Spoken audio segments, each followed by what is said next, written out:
Shout out to audience member Nervous Breakdown who sent me this clip. I guess I'll say a screenshot of the games coming to Game Pass pretty soon. I know some of you are like, the screen is blank, VG. I know. I'm trying to throw the footage on here. There it is.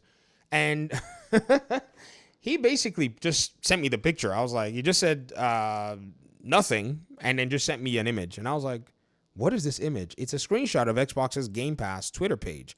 And that Twitter page pretty much has attached to it a number of games that are going to be coming to Game Pass this month. Now, this is actually very interesting because if you look very carefully, right? Xbox coming soon to Xbox Game Pass. Mortal Kombat 1 is coming to Ultimate and Premium users because, again, Game Pass tiers have been very interesting. You have some of these other games. These are a lot of the indie titles, but Indiana Jones and The Great Circle, I almost bought it this holiday. Whew, good thing I didn't buy it. I want to go back and play it and beat it. I got to an annoying point. I was actually enjoying the game. I got to this one part.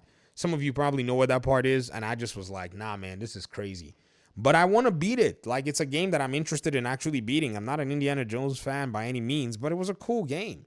And so I wanted to go back and beat it, but you know, my premium, my Ultimate subscription changed to premium because I'm not renewing Ultimate at this moment in time because I got the Xbox handheld. And so I'm looking forward to playing it. Then you have World War Z, you have Medieval Dynasty. This is actually an older game, but it's interesting to see the market that we're in right now. In my last video, I was talking about this interview of the Embark guy who pretty much signed the purchase of the studio. Actually, this is from the publisher Nexon, I think. So Owen Mahoney, he's the one who pretty much went ahead and gave the green light to acquire that studio into their fold. And in his conversation, he was talking about how the market is just so different.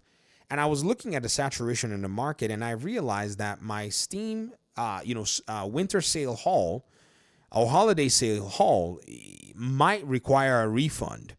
Let me show you what I mean. Now, check this out. I went ahead and these are the games that I got for the holiday. I got Space Marine, Warhammer, 40,000 Space Marine 2. I wanted that game. I got the first one a while back. It was like $10. I was really enjoying the game. Kind of got sidetracked because this is my most played game. Mortal Kombat 1 is straight up my most played game. 2023, 2024. And I'm not going to be, it's not going to surprise anybody that's my most played game 2025. I'm a fighting game player. I played some Street Fighter, but you know, you're learning a roster and it is what it is. I like to win, so I'll just master one game if I possibly can, right? Still a noob at it, still suck at it. But then I bought Mass Effect, the Legendary Edition, and then I also got Titanfall 2. These are very good games and they were very cheap. But here's the challenge. These games are available to me via EA Play based on my Game Pass subscription. So I was looking and going like, well, I could refund them and probably put the dollars to another video game. I wanted to buy Indiana Jones and The Great Circle. It's on Good Old Games. It was on sale. It's on Steam. It was on sale. It's on the Xbox app. It was on sale. But I was like, man, I was just like, okay, I'm going to go buy a game and then they're going to give this game away now. Or they're going to basically bring it back to some subscription service. And almost like clockwork, I can still justify, owning a license of Titanfall 2 and whatever it is. Right here, I renewed Game Pass PC for Cosmic Invasion. So that's why you're seeing Indiana Jones and The Great Circle. I have 3 months of Game Pass PC, so I guess it doesn't even really matter with my premium subscription. I need to try to beat this game, or maybe I may not beat it. It's whatever, right? But you can see how the availability of games really changes the conversation. It's no longer this talk of, oh, yeah, you're doing something so special in that little corner over there and it's so appealing to me and we're all going, no, that's not, that really isn't how it works right now. Are you feeling me? Right now, the industry is in a really strange place. It really is.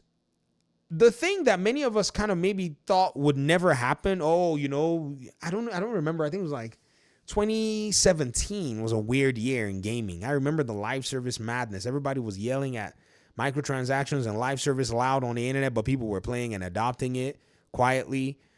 Then we had like 2018, which was just, over the top with Spider-Man and God of War 2018 and a few other cool games. We had 2019, The Division 2, Mortal Kombat. on my end anyways. And there were some other projects here and there. And then 2020 was big. Everybody could sit down and play a bunch of games. But 21, 22, I can't really remember. It's like a haze, right? It's like a haze. But these last few years, 2024 and 2025, haven't really felt like great years, but we can't identify them with any bad year or even many good. They're not like many good years in the sense that, oh, those games were unique, but they're like many good years in the sense that they're just a lot of games that are just good this year. I mean, nothing is outstanding. Nothing just stands out and blows you out of the water in many cases. For some, yes, there are games that do that. But this particular year has been really interesting because there's just so many good games. That collective of so many good games is strange. Strange. And not only that, you're now dealing with the backlog of 2017, stinking 2013, 2015. Those really, really solid years. And if you play on PC, many of those games are sitting there waiting for you. If you play on Xbox or even PlayStation, they're coming back, like Red Dead Redemption. Finally getting added to Xbox's Game Pass PC paradigm. Check it out. It's not crossplay. It's different. So they added it to Game Pass, to the PC app. So not only are you dealing with the really decent games, you're dealing with the really good games, you're dealing with the good games of the past, and the games of really, really the past, like really, really the past. So if this industry tells you anything or indicates anything to you, is that you cannot easily lure somebody from this saturation to your platform without a unique proposal and a unique selling point that is further than just one single video game. Do you feel me? You cannot do that anymore. It's more than likely going to just tank.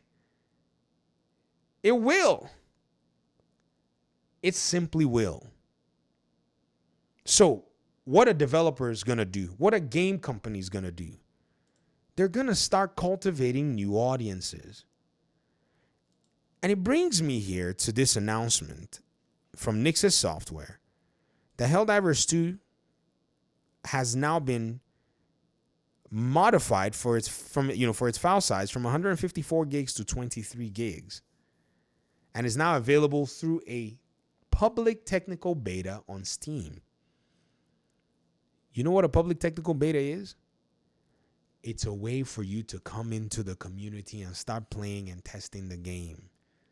The Division actually had that, PTS.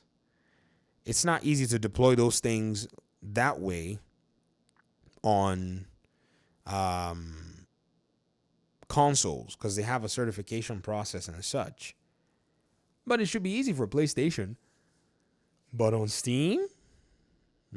Or your own PC launcher? Oh, yeah, it's too easy.